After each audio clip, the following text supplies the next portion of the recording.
Alors bonjour, mon nom est Pierre Dubois. J'ai une formation moi, en documentation et en bibliothéconomie. Je me suis intéressé à la chapelle Champlain, étrangement via la généalogie. En 1958, il y a un chercheur qui a fait des recherches sur la chapelle Champlain et il a découvert que mon ancêtre s'est bâti sur les ruines, sur les fondations de la chapelle Champlain. Alors, il n'y en avait pas plus pour que je m'intéresse à ce dossier-là. Alors, j'ai publié il y a quelques années un livre sur Champlain et il y a un des chapitres, c'est sur la recherche de la sépulture. Alors, je me suis intéressé à Champlain aussi pour connaître ses origines, connaître aussi ses relations. Alors, trouver Champlain aujourd'hui, c'est assez difficile.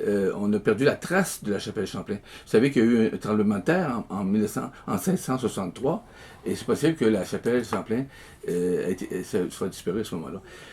Il n'y a pas seulement un transfert qui s'est fait après, lorsque la chapelle a été détruite, il n'y a pas seulement un transfert vers la basilique. Alors, est-ce qu'on retrouvera un jour les restes de Champlain dans la basilique? C'est pas sûr. Il faudrait voir dans le suaire, il y a peut-être un fémur. On sait que Champlain a été blessé en 1615 par une flèche qui lui a empêché de marcher durant un hiver. Il était en Huronie un hiver de temps. Donc, il y a possiblement s'il y a un fémur de blessé dans le suaire, c'est peut-être notre homme. Il y a peut-être aussi des recherches ADN qu'on pourrait retrouver des traces de Champlain en Europe. Alors, c'est fort possible qu'on ne trouve jamais les restes de Champlain. La Belgique a été bouleversée par de nombreuses interventions dans les caveaux, dans les ossuaires. Alors, c'est un peu ça. Alors, récemment, il y a eu un livre de M. Richard Couture qui a été publié en 2024 aux éditions GID. Alors, c'est un livre qui est très sérieux, qui s'intéresse à la localisation de la chapelle Champlain. C'est déjà un lieu de commémoration. Même si on ne trouve pas Champlain, si on est certain d'avoir trouvé la localisation de la chapelle Champlain, c'est déjà un bon départ. Et on parle souvent de Champlain, de tombeau de Champlain, mais Champlain n'est pas seul dans son caveau. Il y a deux collègues, François Doré-Degan et le père Charles Rimbaud, qui ont été enterrés après le feu de 1640.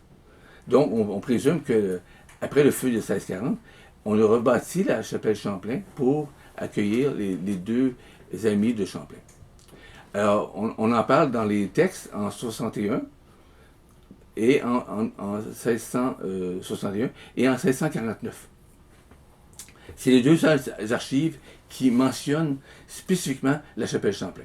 Alors au début, c'était des recherches plutôt à la basse ville.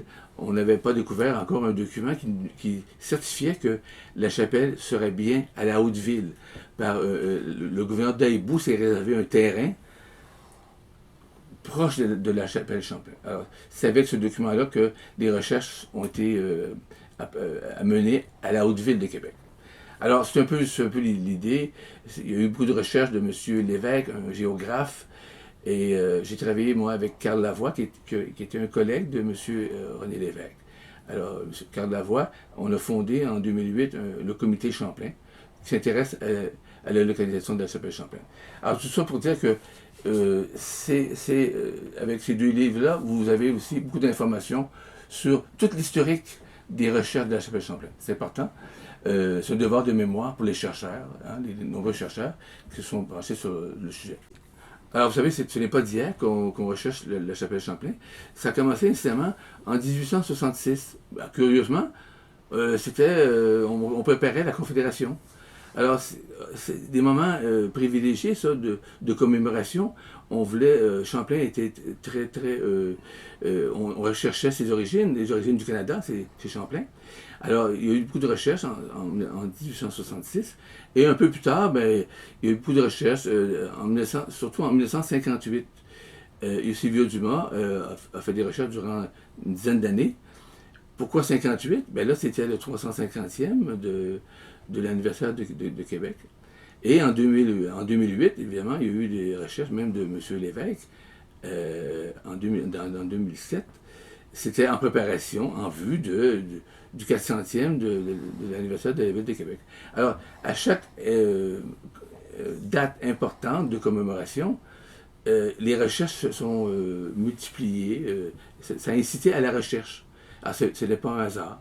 Alors, j'imagine qu'en 2035, il va sûrement y avoir une recrudescence sur Champlain pour commémorer le 400e anniversaire de son décès en 1635. Voilà.